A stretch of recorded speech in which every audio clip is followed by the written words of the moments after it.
You want it closer, but don't touch Yeah, it. have All don't touch the right. mic. Have fun. Bossy. Get closer. Um, I know about the sandwich generation. I'm like in that. I have like, my kids are in middle grade, my parents are old, and I'm in the middle. We're all in the same house. That's fine. What I didn't expect was to have a sibling thrown into the mix. So it's like sandwich, sandwich, and then over here. So I'm in like the club sandwich generation, which, if you're wondering, is not a club you want to be in. Are there middle children here tonight? And we're all middle children, that's why we're in Brooklyn. So I come from a family of four daughters. There's Emily was the baby, and she had these big banana curls, and I'm the next up, and it's basically like this, but with like bangs that I cut myself. And then Elizabeth is like blonde, and she's like the brains of the family. And then there's Sarah, and she's the heart of the family. She's the oldest. She's kind of like the mother to the rest of us, because our actual mother was swanning around in a cloud of like cigarettes and vodka and narcissism. Yeah. And she was exciting. She was brave, and she was adventurous. She stole a canoe, and she took our dog like paddling down the Raritan Canal. She went to see Jethro Tull, and she came home and she told me all about it. And she was so glad I did that later, because she couldn't remember having done it, which isn't that funny when you see what the rest of the story is. So she like went to Guatemala on an archaeological dig. She went to Israel for a year. She and I would go to clubs, and she would just stand there like this. And I would tell all the guys that she didn't speak English. And she would have me come to school with her so that I could show her ESL students how I wrote a story, and how I wrote a book, and how I wrote an article, so that they would see that these things were not just attainable, but like really they could do it themselves. She had such a big heart. As a matter of fact, when she retired from teaching, our mom said, "Well, who's going to take care of the kids now?"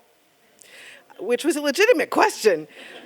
So she retired, and she moved out to a farm in the middle of nowhere, so that she could do her dog training business. And this went really well for a couple of years. And then things started to get a little weird. Like, she suddenly like couldn't find her way places, because her GPS, she couldn't understand it anymore. So we upgraded the GPS, and she still would get lost, and she would call me, and me and my husband would have to caravan out to where she was, and then like drive her home, and then drive back, and it was a lot of driving. And then it was stuff like she just disappeared for a day or two, and then we got a call. She was in the ER. She had been picked up by, she got lost again, and she just like pulled into a parking lot and waited for the police to come and take her to an ER. So that was getting a little weird. And then it was getting worse and worse. Like, she was getting thinner and thinner, and her dogs were getting thinner and thinner. And we realized she wasn't feeding herself or them. So we hired a handyman who was there to just help her drive. And he was like, things are getting worse. So we dragged her kicking and screaming to live like half a block from me, which is fun. Everybody wants to live a half a block from me.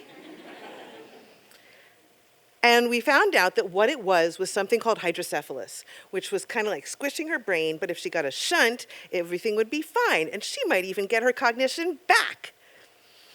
Yeah, so surgeons of every kind are really, really slick, and they'll tell you stuff like this, and it's great, you get really excited.